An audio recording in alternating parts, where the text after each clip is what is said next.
na po tayo sa Cavite, no? Sa Bungor po, sa bahay po nila Kuya Jasmine po, no? Wala po kasi si Mami, Opo. no? Ano po pangalan ni Mami? Janice po. Yung Mami Janice po. So ayun po mga asumbra, dito po tayo ngayon kala Warrior Giancarlo po. Giancarlo. Ano pong pwede ko itawag sa kanya? Warrior... Palayo niya po kasi Totoy po eh. Totoy Opo. po. Ayun, kay Warrior Totoy po, no? Siya po ay isa sa mga beneficiaries ng Earth Angels Helping Hands po, no? So ayun mga asumbra, kumustahin po natin sila dito. Kung ano pong kalagayan ni Warrior, tsaka po ng family po nila dito. So kuya, kayo po yung panganay po ni Mami Janice po, no? Opo, yes. Siya po mga asumbra si Kuya Justin po, Apo. no? So ayan po, siya po yung panganay nila Mami. So ito po ang bunso, si Kuya po. Pangalawa po sa bunso. Yung bunso, Pangalawa. opo. Ito.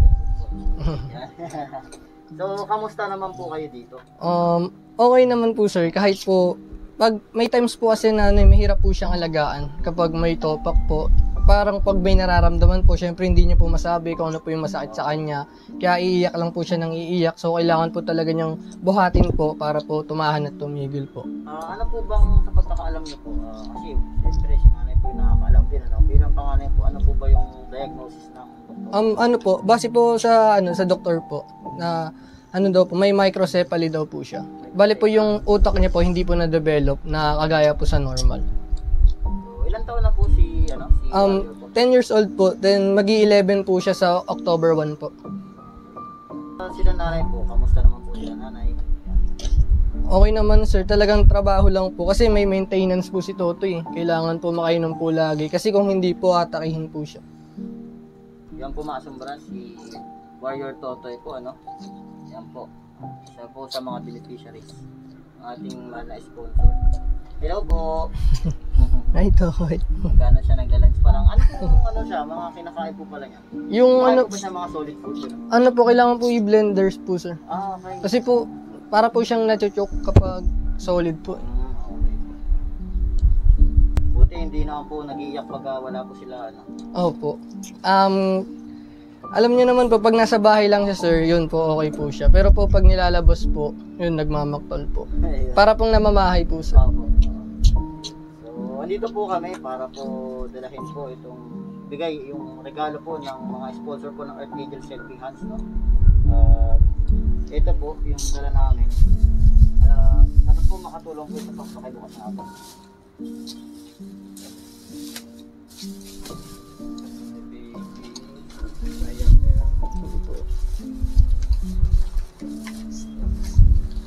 Merong mga ano dyan, Pwede sure. gatas, Oh.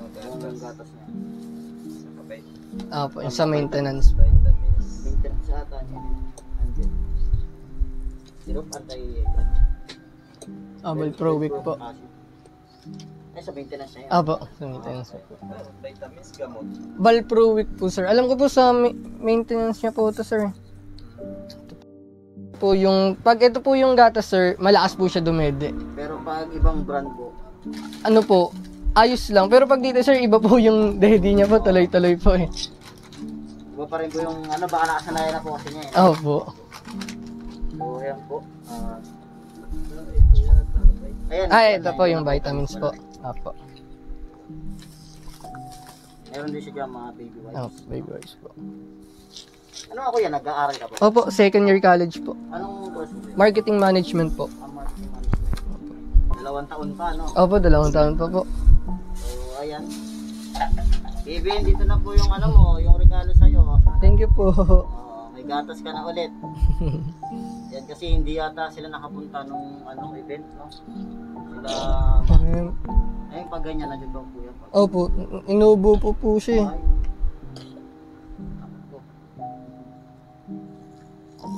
Hindi na siya tinatagilid pagka dumididi. Basta po ano po, mataas po yung unan po, nakakaya niya po. Pero pag ano po, medyo nalulunod po siya pag pantay lang po. Kaya kailangan po iangat po talaga yung ulo po. So, Ano pag nag-ano na pala kayo? Pag nag-face to face na kayo? yung pasok lang po ni mama, ano po siya, parang on call po, every Friday, Saturday, Sunday lang po. Then yung hanggang September 18 lang po siya ngayon. Tapos yung klase ko naman po, sa October 8 pa po, mag-i-start. Na po yun. Wala pa pong memo na ina-announce po sa amin. Buti naman ang paano nababantayan Opo. si ano, baby. Habang Yung isa po nagtatrabaho. kanina, pangalawa? Pangalawa po. Anong, ano niya, college na rin? Grade 11 po. Grade 11. Opo. Ilang ba kayo magkakapatid? 5 po sir, 3 lalaki po, tas 2 babae siya po. Tas yung isa po namin na kay na lola po. Okay po. Dito lang din po sa Cavite. Apo, dito lang din po. So, ayun kaya, ito dito. Dahil wala po si nanay, kayo po muna ang magsasalita. No? Para Opo. po, ano pong gusto yung ano pong masasabi nyo kay baby baka po?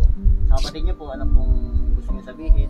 Ano po, kahit gaano po kahirap po yung pagdaanan po namin, basta makasama lang po namin siya na matagal, sir, igagapang po namin siya, sir. Kaya po si mama at papa po, sir, nagtatrabaho po silang dalawa para masustentuhan po yung mga kailangan po ni Totoy, sir, kailangan po yung mga maintenance niya po. Ang maintenance niya po kasi, sir, mahal po talaga eh, kaya kailangan po talagang may trabaho po sila. Kasi sir, pag wala po, hindi po natitake ng maintenance, may chance po na atakihin po siya, na yung para pong tumitirik po yung mata niya, sir. Ganun po. Tapos hindi, opo, yun po. Tapos hindi po siya nakakatulog na maayos sa gabi. Pag di po siya nakakainom po ng mga gamot po. Paano po natin, kuya, baka po may gusto po kayong masabi sa mga sponsor? Yun po. Maraming salamat po dahil po dahil po nandyan po sila para tulungan po si Totoy po sa mga needs niya po, lalo na po sa mga maintenance, sa mga diapers po and mga ano po, gatas niya po. Kuya. Hindi po siya nakapagsalita ulit. Hindi po. Ano lang po, huni-huni lang po sir, tapos hindi rin po siya nakakakita po. Hindi siya nakakita. Opo. Malakas lang po yung pakiramdam niya, sir. Pero narinig niya tayo ngayon, di ba? Opo. Malakas po yung pandinig pati pakiramdam niya, sir. Tapos, yun po, minsan pag nagugulat siya, lalabi na lang po kasi malakas po yung pandinig niya. Kahit pa paano na, naiintindihan niya tayo ngayon. Paparamdaman niya tayo.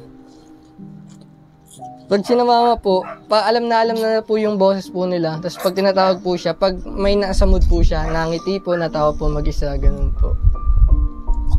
Tinamba po, ganun. Pero ngayon po, wala naman po siya ibang sakit. Ayun mo po, opo, yun po. Nububo po. Iba-iba po kasi yung panahon eh. Araw, uulan po. Malamig sa umaga, tapos pag ganito, sobrang Opo.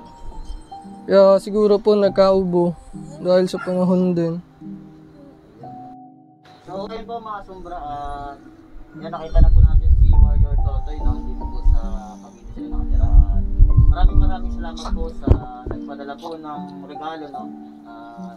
Dinala po natin dito kala Warrior po. Salamat po sa Earth Angels Shipping Hand sponsor, no? Una po yan sa lahat. Tapos, maraming salamat din po, kuya, sa pagtanggap na sa inyo. Pagtanggap nyo sa amin dito sa bahay. Diyan siya na po kasi medyo ano na rin. Okay lang po, sir. Ayun po.